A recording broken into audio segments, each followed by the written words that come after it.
US student life खूप भारी आणि यूएसमध्ये खूप पैसा आहे असं ज्या लोकांना वाटतं हा व्हिडिओ स्पेशली त्यांच्यासाठी आहे. यूएसमध्ये खरं काय स्ट्रगल आहे मी या व्हिडिओमधून सांगणार आहे. बिकॉज आपण जे बघतो फक्त सोशल मीडियावरती, अरे हां ही ते करते यूएसमध्ये, ही अशी लाईफ जगती आहे, यूएस लाईफ खूप भारी आहे, खूप पैसा आहे आणि खूप एन्जॉय चालला आहे, तर असं काही नाही आहे. जय Maharashtra, welcome back to fly with fighter. तर मी आजच्या व्हिडिओमध्ये सांगणार आहे रियालिटी ऑफ यूएस लाईफ. यूएसमध्ये ॲज अ स्टुडंट तुम्हाला कुठल्या गोष्टी फेस करायला लागतात, खरं काय स्ट्रगल आहे, आणि जर तुम्ही यूएसमध्ये येत असाल तर काय गोष्टींसाठी तुम्ही रेडी राहायला पाहिजे.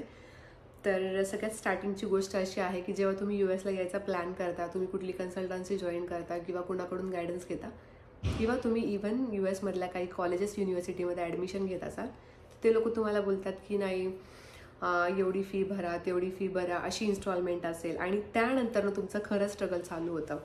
जेव्हा तुम्ही एक सगळे इन्स्टॉलमेंट विचारता किंवा सगळी कॉलेजची फी विचारता टोटल, तर ते तुम्हाला सांगतात की समथिंग लाईक $40,000 और $50,000 फीज आहे. बट हां, तुम्ही तुमचे अकोमोडेशनचे पैसे पार्ट टाईममधून काढू शकता. But it's not that easy, trust me. जर तुम्ही यूएसला येत असाल विदाऊट बॅकअप तर लाईफ खूप डिफिकल्ट आहे इकडे. कारण आत्ता प्रत्येक इंटेकला लाखो लोक यूएसमध्ये येतात आणि यूएसमध्ये कॉलेजेसमध्ये युनिव्हर्सिटीजमध्ये ऑन कॅम्पस जॉब फक्त फ्यू असतात.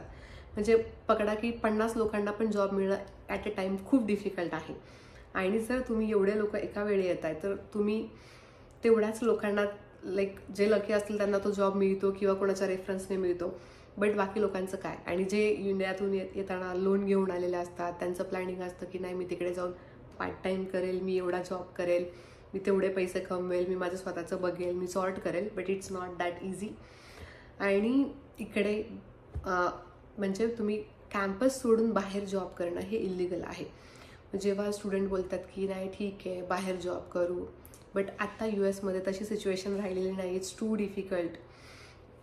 आणि ठीक आहे, तुम्ही तिकडून निघताना तुम्हाला असं सांगितलं जातं की पार्ट टाईम करून तुम्ही इझिली कमवाल पैसे, इझिली तुम्ही तुमच्या फीज पण भरू शकता, इझिली तुमचं अकोमोडेशन पण भरू शकता. बट असं होत नाही. इकडे आल्यावर तुम्हाला कोणी साथ देत नाही, इकडे आल्यावर तुम्हाला कोणी गाईड पण प्रॉपर करत नाही. आणि इकडे आल्यावर युनिव्हर्सिटीवाले बोलतात की आम्ही तुम्हाला अलो नाही करणार आहे आणि आमच्याकडे एवढीच जागा आहे पार्ट टाईमसाठी पण.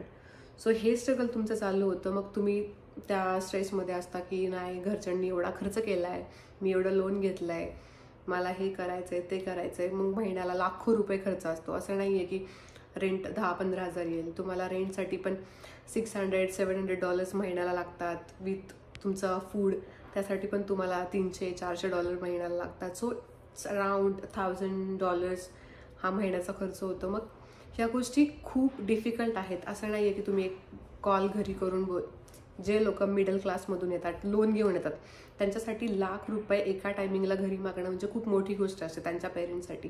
सो गाईज प्लीज, तुम्ही जे सोशल मीडियावर चालला आहे स्कॅम किंवा जे कन्सल्टन्सीवाले लोक स्कॅम करतात त्यांच्यावर विश्वास ठेवू नका. तुमची स्वतःची लाईफ कॉम्प्लिकेटेड करू नका. जर तुमच्याकडं खरंच छान बॅकअप असेल तरच तुम्ही यूएसमध्ये या, नाहीतर तुम्ही इंडियात छोट्या गोष्टींमध्ये पण खूप छान लाईफ जगू शकता. Trust me. अँड इफ तुम्हाला काही डाऊट असतील यूएस स्टुडंट लाईफबद्दल किंवा काही गोष्टी जाणून घ्यायच्या असतील यूएसबद्दल तर तुम्ही मला खाली कमेंट करा. मी त्या टॉपिकवरती नेक्स्ट व्हिडिओ बनवेल. And show some love. जय हिंद.